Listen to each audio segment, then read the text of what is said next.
Back to the timber frame.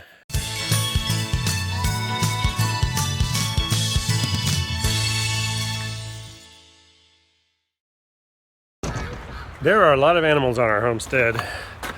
Today we learned about one more, a porcupine. I guess the dog found a porcupine last night. Let's see what the damage is. Okay, buddy. Here, bite down on this. Bite down on this. No? Okay. We tried. Try to hold his You're gonna have face. to hold his muzzle, bud. I lost count. 9, 10. It's okay, buddy.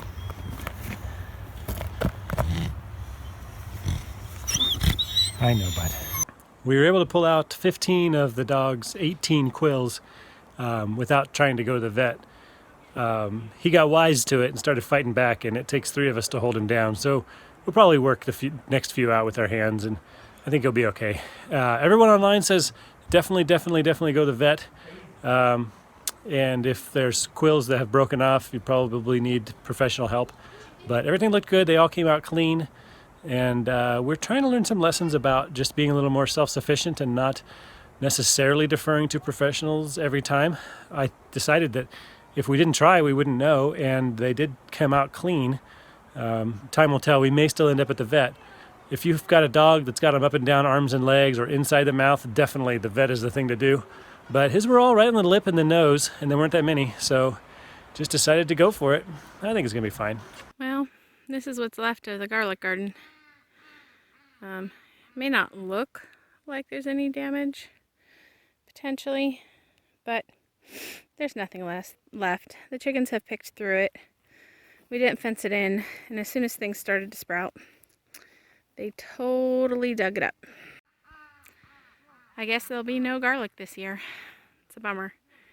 I was really looking forward to that. I don't know. It's March now, so I don't know if it's too late to plant for this year. I feel like it is. Oh my gosh. I don't know. There might be a few here. Oh, there's a couple of things growing. I wonder if that's garlic. There might be a couple there. I see a few over here that look in my rows. Oh, I don't know. Maybe there's a few left.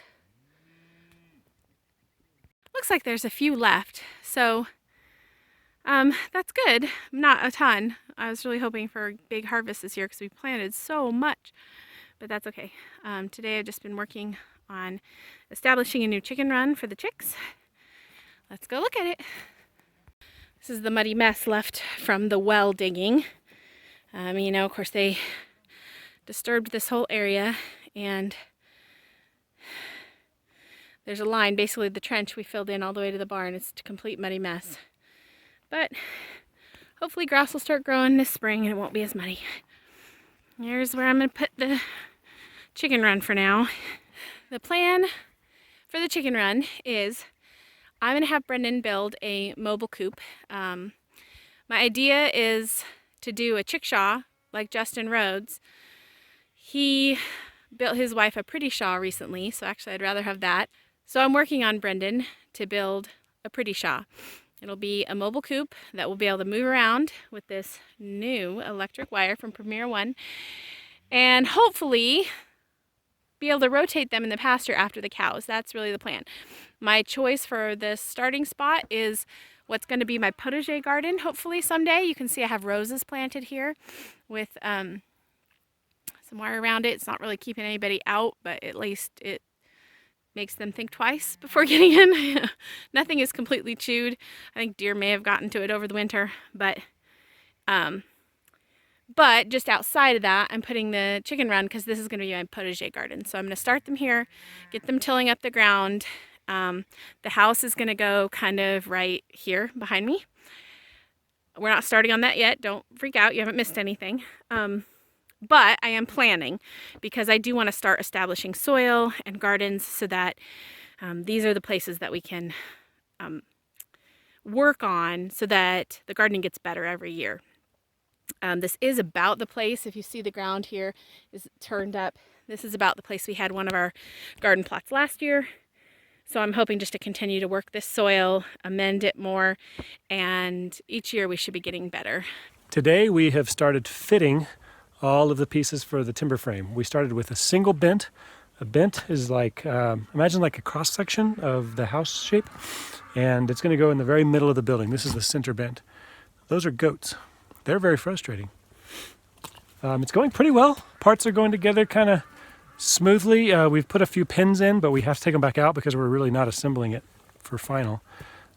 This assembly has 2 oak wedges that get hammered into place to hold it all together, and that's pretty cool.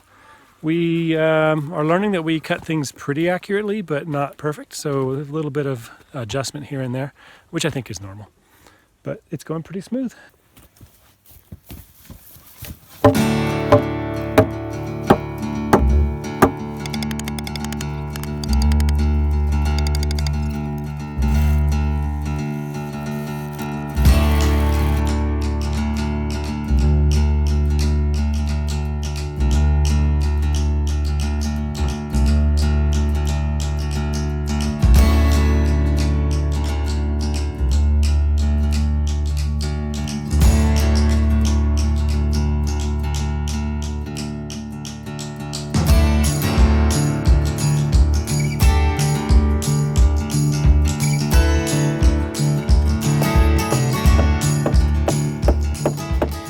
It has been very sunny for the last few days, mixed with small rain showers and snow showers.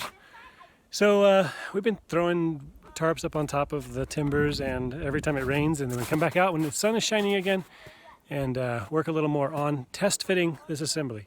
So we've got the entire base built and test fitted. We've got one bent built and put away, and then another bent we're going to stand up here in just a minute. And then you'll know what I mean when I say bent. It's going to be a little scary because it's really heavy and there's just 3 of us, but I think we'll put a rope in place for safety, and hopefully it goes smoothly.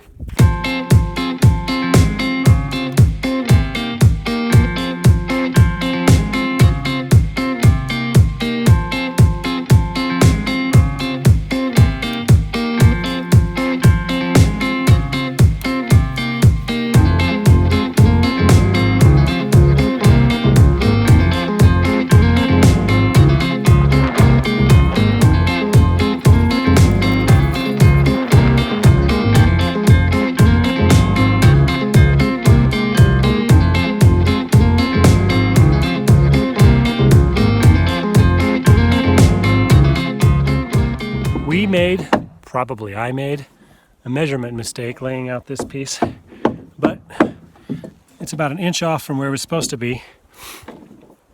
I think it'll be all right.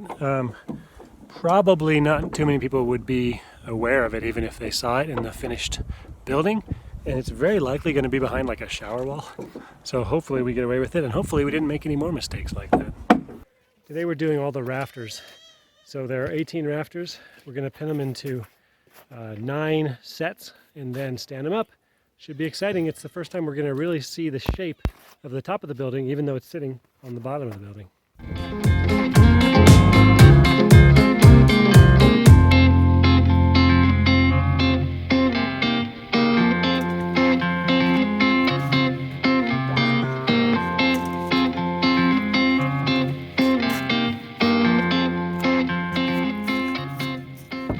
Now that we've tested all the rafters, it's time to take them back apart, put them on the rack, and get ready for our final assembly.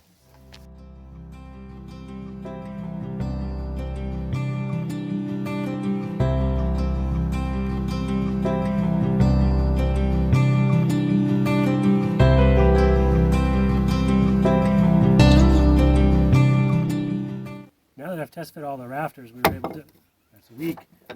Now that I test fit all the rafters, what was that? Perfect. I didn't say anything yet. Now that we test fit all the rafters, we're able to go through each one and know if everything fits correctly into each of the pockets. I should have thought something smart to say first. What did you say? What does that even mean? Do you have him in view? Oh, I'm supposed to have him in the view too? Shoot. Now that we've test fit all the rafters, it's time to take them all apart. Come on.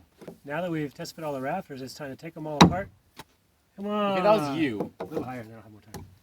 Now that we've test fit all the rafters, it's time to take them all apart, and we'll be ready to Go? I forgot. Yeah? Put it on our final, I don't know. Now that we've tested all the rafters, it's time to take them all apart. Okay, that was perfect. That It was right perfect. to It you. was right in my hand. Now that we've test fit all the rafters, it's time to take them back apart. Oh, it's so These were close. so good. Catch you guys on the flippity flip.